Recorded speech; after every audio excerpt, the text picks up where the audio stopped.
Hi, it's Dr. Shanti Rao. Welcome to Blissful Mind, Peaceful Life, where we discuss creative solutions to everyday problems.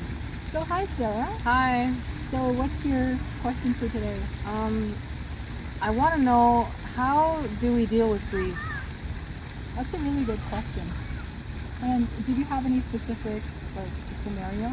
Let's say you lose someone that you've been very close to for your whole life, like a family member, like a close friend, a romantic partner maybe. Sure. How do we deal with that and not let it destroy us? Yeah, that's a really good question.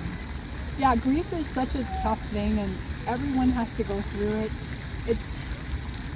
It's so hard to deal with because it just hits you, right? The initial shock of knowing that person's not going to be there anymore in that story of our life. It's like that chapter is over and now we have to go to the next chapter. So it's never easy. And in terms of how to deal with it, I think the most important thing, the first thing that you have to do is to just feel the feelings that come up. Because every person we lose is different, and every type of grief is different, right? So the first important thing is to acknowledge it and to allow space for the feelings. And those feelings are going to be different. Like sometimes we have sadness, but sometimes we have regret. Sometimes we have anger, right? And sometimes we have memories that we need to process. So it's like you end up with, it's like when let's say you have a factory, right? And you're making all these pickles, and then all of a sudden somebody delivers a whole truck full of fish.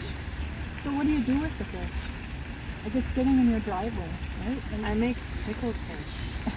but it stinks. Oh. So are you going to just stare at it?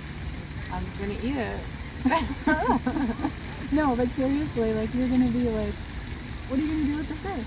Yeah. You're going to have to come up with a plan. Yeah. Well, our emotions are the same way, right? We're going to have all these emotions when we lose someone, but we have to find a way to deal with them. And we need to make them into something that's productive and helpful in our life. And so in the same way, when we lose someone, they're not there in the next chapter. So how do we make the transition? That's the real challenge, right? So how do we do that?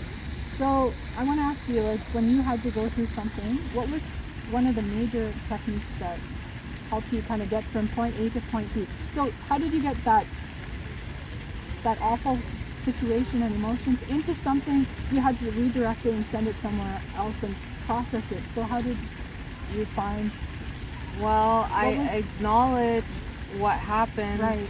and I came to terms with it, and then I allowed myself to feel the grief. Like I allowed myself to be upset, and then I thought about all the ways that, I know this could sound bad, but like I thought about all the ways maybe that something good came of it. That is brilliant, because actually that's the part I was going to get to. That we actually, sadly, there is actually a hidden gift in grief. And I find that one of the things I found was most useful in my journey with grief was to find gratitude. So turn grief into gratitude. Because initially I was stuck in a place where I felt really bad about it, and I only saw the negative. But then later on I realized that I should be grateful for that person in my life, right? I should be grateful for all the beautiful memories That you even had that person to begin with. that I have them in my life, that they left so many great memories. They left so many gifts of those memories that are still with me. And so the gratitude was the most important thing to help me to heal. And I would advise anyone who's going through this right now, when your mind starts to tell you it's really sad, it's unfair, it's terrible, then remind yourself that you have a lot of gifts that person left, and you owe it to them to remember all the good things they did for you. And to use everything that they gave you, all those good things. Put them to good use. Exactly. So there's a huge gift that we need to get from that experience, and we need to express gratitude and talk to other people about them.